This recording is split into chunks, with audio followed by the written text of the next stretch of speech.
Guten Tag, liebe Freunde, danke für das Einschalten. Jura aus Sibirien grüßt euch ganz herzlich. Ich hoffe, euch geht's gut im Alltag. In diesem neuen Video am Montag möchte ich euch über einige Ereignisse erzählen, die in Russland vor kurzem passiert sind und die ich interessant finde. Hoffentlich kommen sie bei euch gut an. Ich wünsche euch viel Spaß beim Anschauen und Zuhören. Also, los geht's! Touristen in Kaliningrad.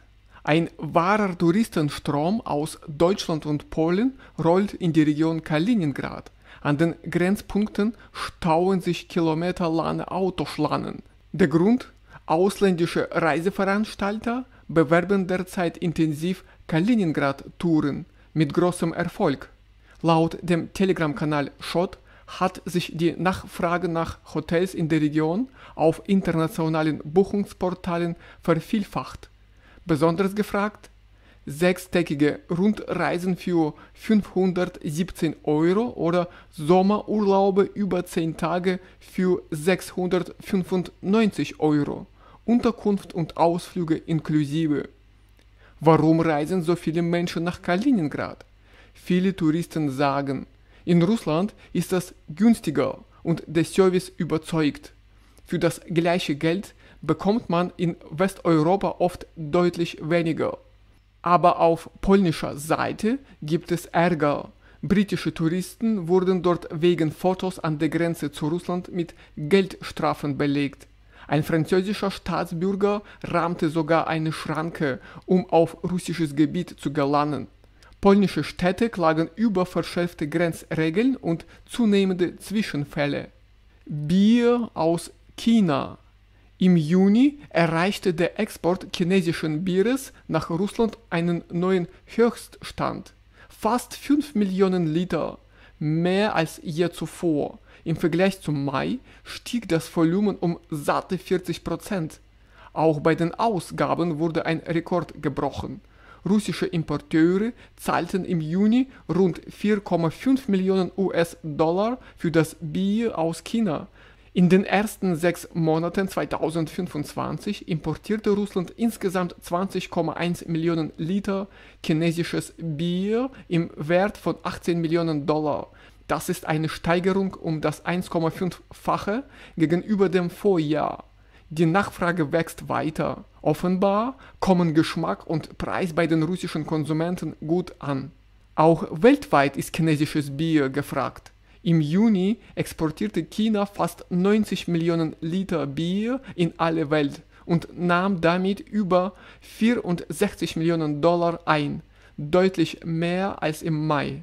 Doch über dem Handelsboom ziehen geopolitische Wolken auf. Die EU hat Sanktionen gegen chinesische Firmen verhängt, weil sie mit dem russischen Rüstungssektor kooperieren sollen.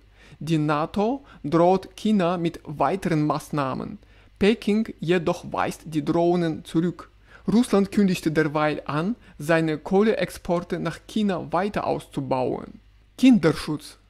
In der russischen Staatsduma wird derzeit ein Gesetzentwurf diskutiert, der die Verbreitung der sogenannten Ideologie der Entmenschlichung unter Kindern verbieten soll.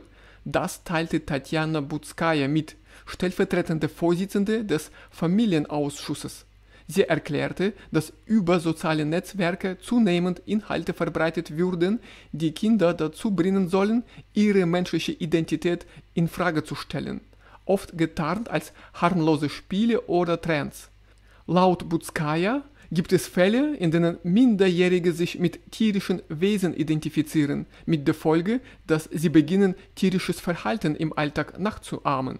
Das könne, so die Abgeordnete, gefährliche Auswirkungen auf die psychische Entwicklung haben. Sanktionen gegen Russland.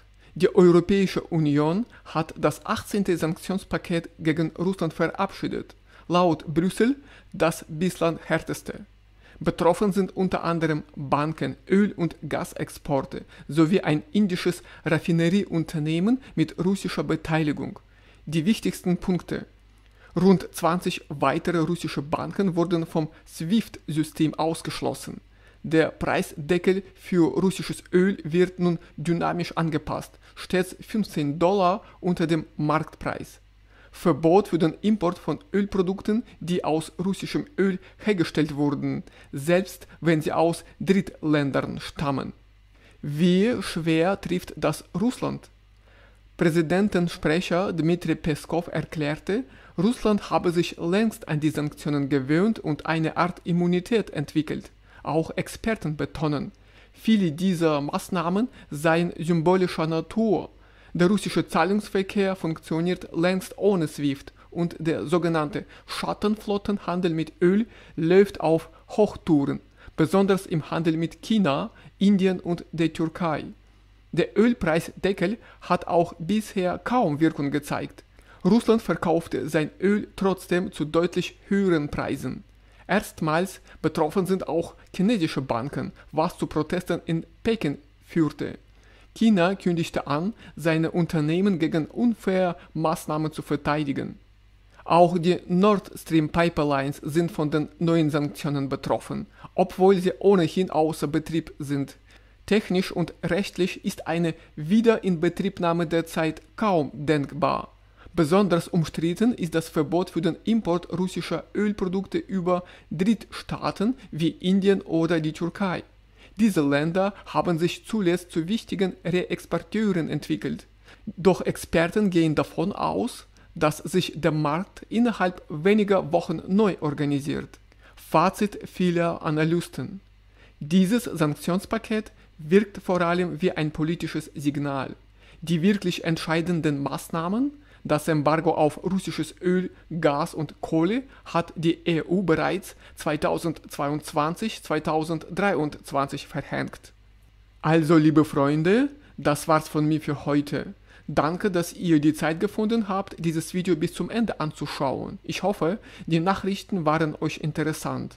Auf jeden Fall wünsche ich euch alles Gute im Alltag und viel Erfolg bei der Arbeit. Wir sehen uns bald wieder. Bis dann. Tschüss.